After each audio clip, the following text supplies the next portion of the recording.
Then atomic structure. Atomic structure में सबसे पहला एक्सपेरिमेंट था किसका? रदरफोर्ड का।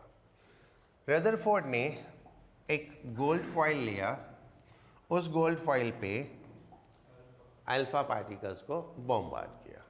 ठीक है, सो ये सपोज गोल्ड न्यूक्लियस है, ये गोल्ड न्यूक्लियस है, ये एक्सिस ऑफ न्यूक्लियस है, and this was the alpha particle, and ये वेलोसिटी वेक्टर है अल्फा पार्टिकल का। So what is found that this particle is deviated by an angle theta. ये particle theta angle deviate कर गया। Different particles different angle पे deviate किए, कुछ सीधे चले गए और कुछ रिवर्स हो गए, right? So when a graph is drawn between for number of particles deviated at a different angle with the angle, right? So graph was look like this.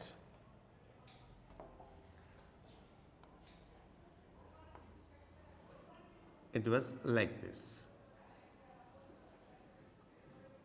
right? And this is 0 degree. This is pi by 2, and this is pi, 90 degree, 180 degree. So this graph concludes that majority of particles passed straight. जो majority of particles है वो क्या हुए? Undeviated पास हो गए, सीधे पास हो गए। बहुत थोड़े से पार्टिकल थे जो रिबाउंड हुए, करेक्ट? मैक्सिमम तो सीधे चले गए और बहुत थोड़े से थे जो रिबाउंड हुए, right? So by that it concluded कि जो एटम है उसका मेजर पोर्शन वैकेंट है, and accordingly a theory is developed that atom consist a core, जिसको नाम दिया nucleus, which consist all positive charge, which consists all positive charge, and the negative charge is orbiting around this nucleus. So that was the Rutherford model developed. Then एक core जिसमें सारा positive charge और almost complete मास, सारा positive charge और almost complete मास confined है, almost complete मास confined है, सारा positive charge, ठीक है? एंड दैट इज मतलब very dense portion of the neutron atom, dense portion of the atom, and बाकी का पोर्शन क्या है? वैकेंट है, राइट? एंड जो नेगेटिव चार्ज है that is orbiting around this nucleus, वो नेगेटिव चार्ज इसके अराउंड ऑर्बिट कर रहा है। तो that was a Rutherford model which was developed. अभी इस एक्सपेरिमेंट में कुछ पर्टिकुलर चीजों को समझते हैं। 1, जो पार्टिकल्स वापस आए, जो पार्टिकल्स वापस आए वो जिस डिस्टेंस से वापस आए यानी रिबाउंड हुए, that is called distance of closest approach.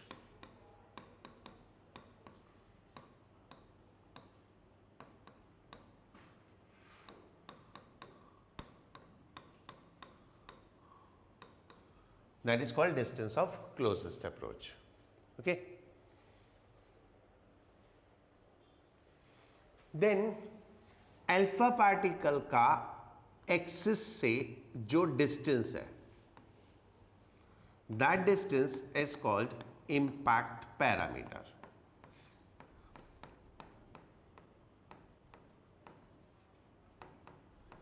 That distance is called impact parameter. Right? तो ये एक्सपेरिमेंट रिलेटेड टर्म्स है, experiment related terms. It is found impact parameter जितना कम है एंगल ऑफ डेविएशन उतना ज्यादा है, राइट? इट इज फाउंड जितनी alpha particle की एनर्जी ज़्यादा है, जितनी अल्फा पार्टिकल की एनर्जी ज़्यादा है, डिस्टेंस ऑफ क्लोजेस्ट अप्रोच उतना ही कम है, डिस्टेंस ऑफ क्लोजेस्ट अप्रोच उतना ही कम हो गया। Now distance of closest approach कैसे फाइंड आउट कर सकते हैं? That is simple, kinetic energy of alpha particle, alpha particle क्या है? Positively charge particle, alpha particle positively charge particle है, गोल्ड न्यूक्लियस भी पॉजिटिवली चार्ज पार्टिकल है, राइट? और ये इन दोनों के बीच का डिस्टेंस है। सो व्हाट विल हैपन, जब ये पार्टिकल इधर जाएगा तो ये इसको रिटार्ड करेगा and it's kinetic energy will convert into potential energy, kinetic energy will convert into potential energy. So how we can find out the distance of closest approach? The kinetic energy of alpha particle is equal to potential energy. Potential energy हो गई 1/4 pi epsilon naught. Charge on alpha particle is how much? 2e. Charge on gold nucleus is Jd upon R, bus R naught. So by this we can find out the distance of closest approach, and this distance of closest approach give us the idea of size of nucleus, nucleus के size, right? So this is what is distance of closest approach. How you will define the impact parameter? ये positive charge है, positive है तो repulsion होगा, और ये जा इसकी तरफ रहा है, वेलोसिटी तो इस तरफ है, ठीक है? तो क्या होगा? ये रिटार्ड होगा, right? Now what, how you will define the impact parameter? Perpendicular distance of velocity vector of alpha particle when alpha particle is far away from the nucleus. Perpendicular distance of velocity vector from alpha particle when alpha particle is far away from the nucleus, right? So ये impact parameter हो गया। अब Rutherford ने एक model define कर दिया। What was the model? The model was a core जिसको nucleus का नाम दिया, सारा पॉजिटिव चार्ज उसके अंदर और negative charges revolving around the nucleus. So there was some objection on this model. There were some objection on this model. What were the objection? तुम बताओ.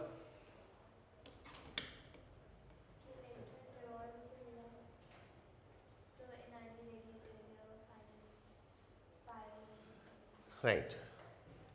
First,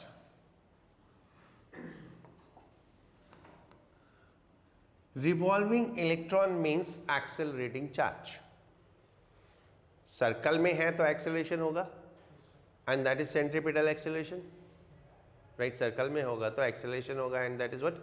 centripetal acceleration, right? तो what is there? अब accelerated है तो accelerating charge radiate energy. जो accelerating charge है वो energy radiate करना चाहिए. If the electron will radiate energy, so then what will happen? It will acquire a spiral path and will collapse to nucleus. It will finally collapse to nucleus following a spiral path. एक spiral path follow करके nucleus पे collapse कर जाएगा, right? Then second limitation, because all value of r is possible. R means what? Radius of orbit. यानी electron can have any value of radius of orbit. So because all value of radius is possible, so all frequencies are possible. So all frequencies are possible, and if all frequencies are possible, then it must radiate all possible frequencies. But the spectrum of atom is found line spectrum, यानी atom only radiate only certain frequency. Atom radiate only certain frequencies. So these were the two limitations of the Rutherford model. Okay, right? So what was there? The two different limitations of the Rutherford model. First, accelerating charge है, accelerating charge energy radiate करता है, तो accordingly electron energy radiate करेगा, और energy radiate करेगा तो वो एक spiral path follow करके collapse कर जाएगा. Second is, क्योंकि every radius is possible या every orbit is possible, so every frequency radiation is possible. So atom should, the spectrum of atom should must be continuous. ठीक है, अगर spectrum समझ में नहीं आता तो मैं बाद में बहुत डिटेल में बताऊंगा. Spectrum of atom must be continuous. Continuous means consisting all possible frequencies और all possible wavelength. But experimentally we found that the spectrum of atom is line spectrum, means it consists only few wavelength. So these were the two limitations which could not be explained. So those limitations were explained by the Bohr's model. Those limitations were explained by Bohr's model. And what the Bohr's model was?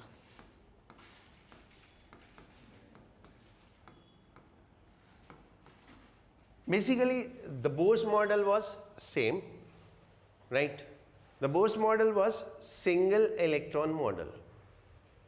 The Bohr's model was single electron model, right?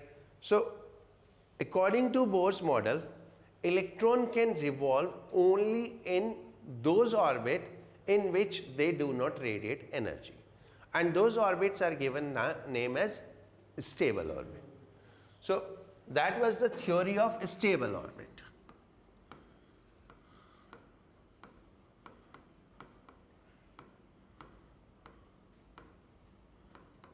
Right? And which orbits are called stable? Which orbits are called stable? The orbits in which angular momentum of electron is integral multiple of h by 2 pi. Right? So overall करें तो electron can revolve only in those orbit in which angular momentum of electron is integral multiple of h by 2 pi. So accordingly every orbit is not possible. There are only certain defined orbit, right? So that was the that overcome the first limitation of the Rutherford model, right? Then the second limitation was spectrum related. The spectrum related because only few orbits are possible, right? A higher orbit means higher energy of electron. A higher orbit means higher energy of electron. So when an electron move from higher orbit to lower orbit, when an electron move from higher orbit to lower orbit,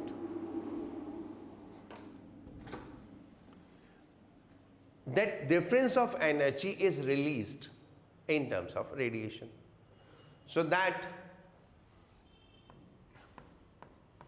energy of higher orbit minus energy of lower orbit is equal to h nu, because only few orbits are possible, so only few transitions are possible.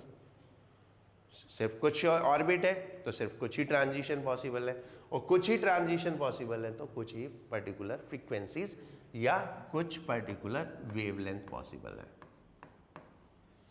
कुछ particular frequency या कुछ particular wavelength possible. So accordingly the spectrum become line spectrum.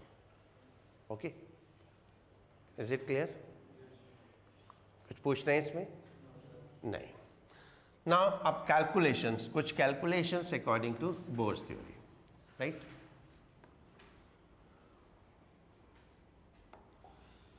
Radius, velocity and energy of electron, right. अब इसको, ये बहुत बड़े बड़े formulas हैं, ठीक है, इनको डिराइव करने के लिए आपको बहुत सिंपल से कॉन्सेप्ट यूज करने हैं, बहुत सिंपल से कॉन्सेप्ट। फर्स्ट, जब एक इलेक्ट्रॉन न्यूक्लियस के अराउंड रिवॉल्व कर रहा है तो इसके ऊपर एक फोर्स ऑफ अट्रैक्शन है, that is electric force, right. And remember, Bohr's model is single electron model. There is no interaction among electron and electron. Right? Electron is revolving around nucleus. Nucleus is positively charged and electron is negatively charged. So there is an attraction between positive and negative charge. So electron is experience a force towards nucleus. एक force experience करता है towards the nucleus. This force act as centripetal force. This force act as centripetal force. That is first thing you need to remember, right? So centripetal force equals the electric force, right?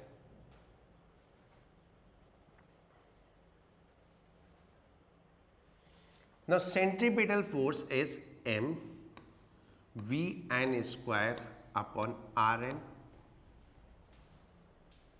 That is what we are talking about, nth orbit. And what will be the electric force? 1 by 4 pi epsilon naught E, right?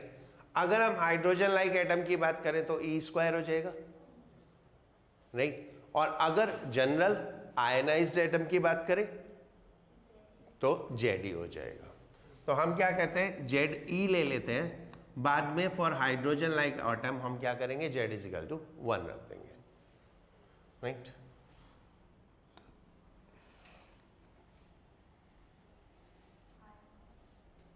Right, upon Rn square, ये Rn cancel, so we get an equation m v n square Rn is equal to ZE square upon 4 pi epsilon naught. That is our first equation, right? तो first equation आप ऐसे derive करोगे, और second equation stable orbit की equation कौन सी, mvr is equal to nh upon 2 pi. So the second equation is m v n rn is equal to nh upon 2 pi. That is second. अब if I divide 1 को 2 से divide करो तो देखो क्या होगा, mvr cancel, what will be left, vn only, right? Only vn is left. इधर क्या बचा, 2 पाई से 4 पाई कटेगा तो 2 आ जाएगा, ये हो गया ZE square upon 2NH epsilon naught. So that is how you get the speed. Okay, तो ये हमारे पास स्पीड आ गई।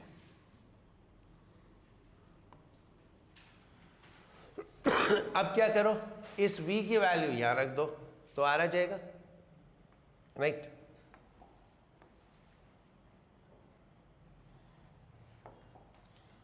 On putting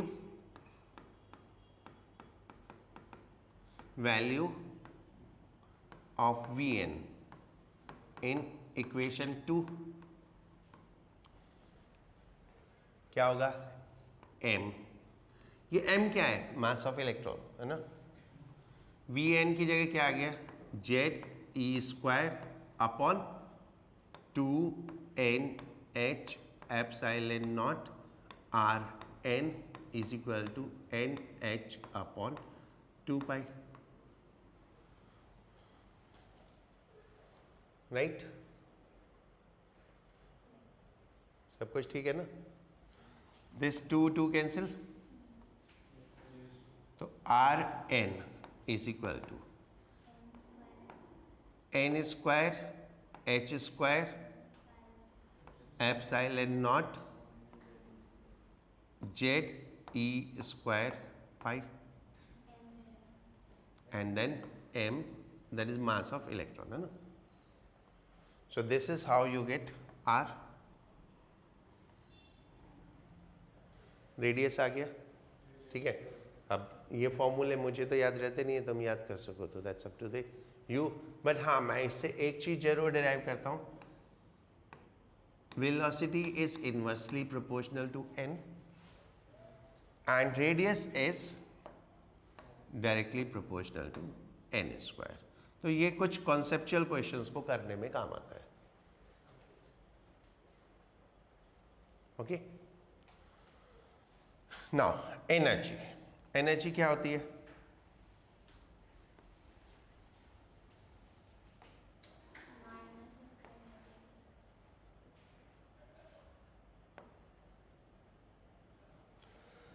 energy that is kinetic energy.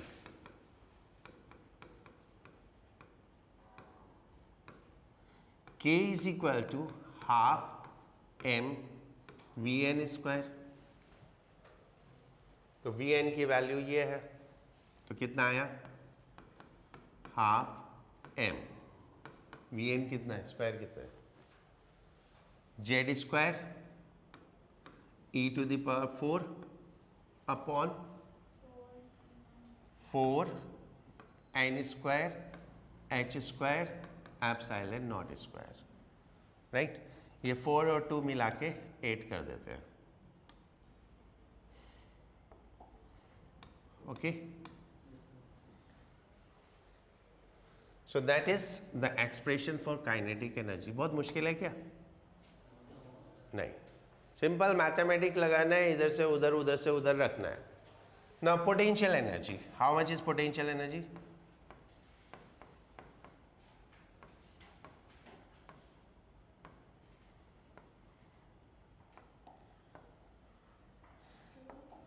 Potential energy is U is equal to minus K Q1, क्या हो गया? Charge on electron, minus क्यों? क्योंकि एक नेगेटिव है एक पॉजिटिव है, या अट्रैक्शन है, अट्रैक्शन होता है तो पोटेंशियल एनर्जी नेगेटिव होती है। तो E तो charge on electron, ZE charge on nucleus upon Rn, तो ये Rn की वैल्यू यहाँ रख देते हैं। Rn की वैल्यू कितनी थी?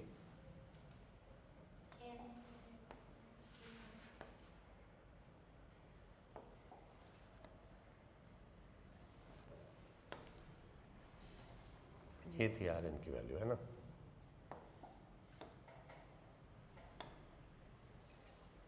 ये थी Rn की वैल्यू, देखो -1/4 pi epsilon not ZE square, तो ऊपर आ गया Rn, n square h square epsilon not, और ऊपर क्या होएगा? ZE स्क्वायर का स्क्वायर हो गया, और पाई और m, पाई पाई कैंसिल, तो ये कितना आया? U इज इक्वल टू -1/4, ठीक है, m Z square e to the power 4 upon n square h square epsilon not square, ठीक है, राइट? अब इसको और इसको देखो, इसमें ये टर्म सेम है दोनों में,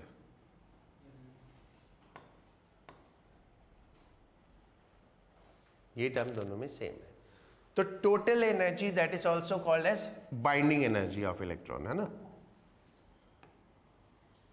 बाइंडिंग एनर्जी ऑफ इलेक्ट्रॉन या total energy of electron, that is E is equal to -1/8, -1/4 में 1/8 ऐड करोगे, total energy is what, kinetic energy plus, ऐसे अजीब अजीब नजरों से देखते हो, हैं? ऐसे अजीब अजीब नजरों से देख रहे हो तो that is kinetic plus potential. अब ठीक है, अब बताओ कितना आता है, -1/4 m 1/8 है ना, m z square e⁴ n square h square epsilon not square, okay right, ये टोटल एनर्जी है। अब इसमें सब कुछ कांस्टेंट है, तो for hydrogen z is equal to 1, तो E इज इक्वल टू आ जाता है सब कैलकुलेट करके -13.6/n² इलेक्ट्रॉन वोल्ट। ये सब वैल्यूज रख के m, e, n, h मतलब h, एप्सिलॉन नॉट, इन सब की वैल्यू रखते हैं, तो this comes out as -13.6 upon n² electron volt. So that was the velocity of electron, radius of electron and energy of electron according to Bohr's model, right? अब now Bohr's model की limitation of Bohr's model. What are the limitation of Bohr's model? इसमें कुछ पूछना है किसी को? नहीं।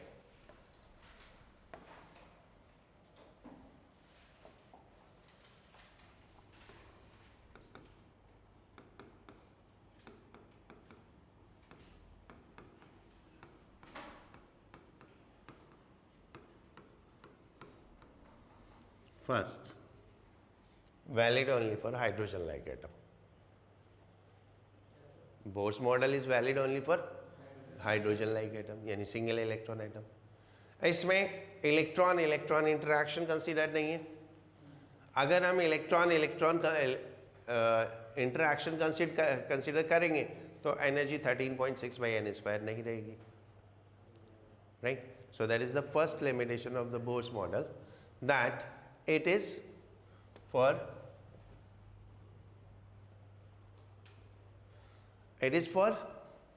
hydrogen like atom, right?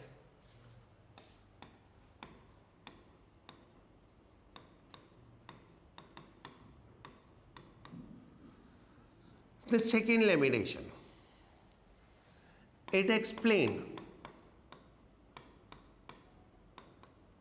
Line spectrum, करता है ना, it is spectrum, it explain line spectrum. Like Rutherford model में प्रॉब्लम थी क्या, it was continuous, right? Bohr's ने जब experimentally we found it should be line, तो बोर्स ने डिफाइन कर दिया कि it is a line spectrum, right? अब लाइन स्पेक्ट्रम तो उसने एक्सप्लेन कर दिया, but not able to explain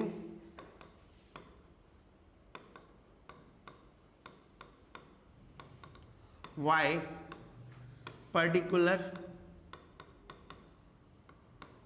transitions are preferred.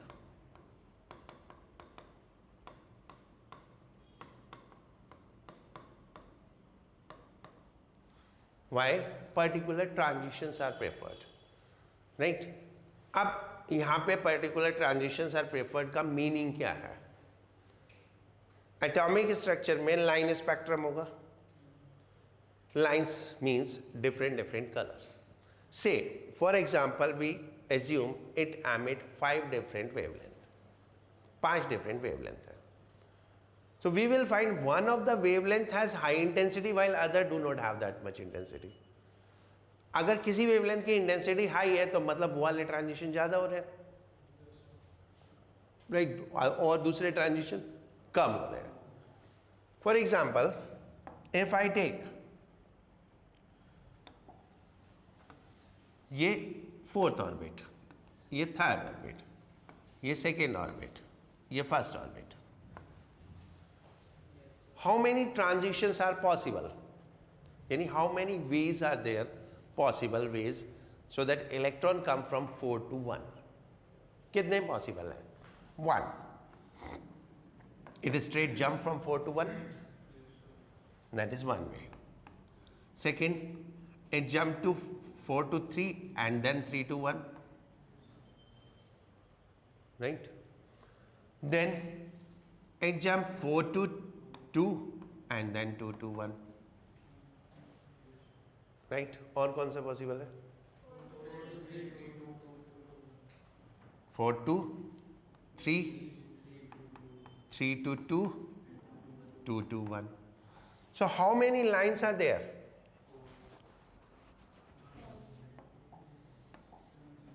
एक, ये हो गई एक, राइट, 2, 3, 4, 5 और एक 6, बस, बाकी सब डुप्लीकेट है. ठीक है, बाकी सब डुप्लीकेट है. So it will emit 6 different wavelength. But जब हम एक्सपेरिमेंटली फाइंड आउट करते हैं तो हमें पता चलता है ये और ये ज़्यादा इंटेंसिटी में है. I am just taking an example. तो यानी electron is preferring jump from 4 to 3 and 3 to 1. That is a preferred transition, right. तो why a particular transition is preferred, it do not explain that, right? समझ में है? that is the limitation of Bose model. अब फिर इसको आगे किसी और ने किया वो हम नहीं पढ़ते.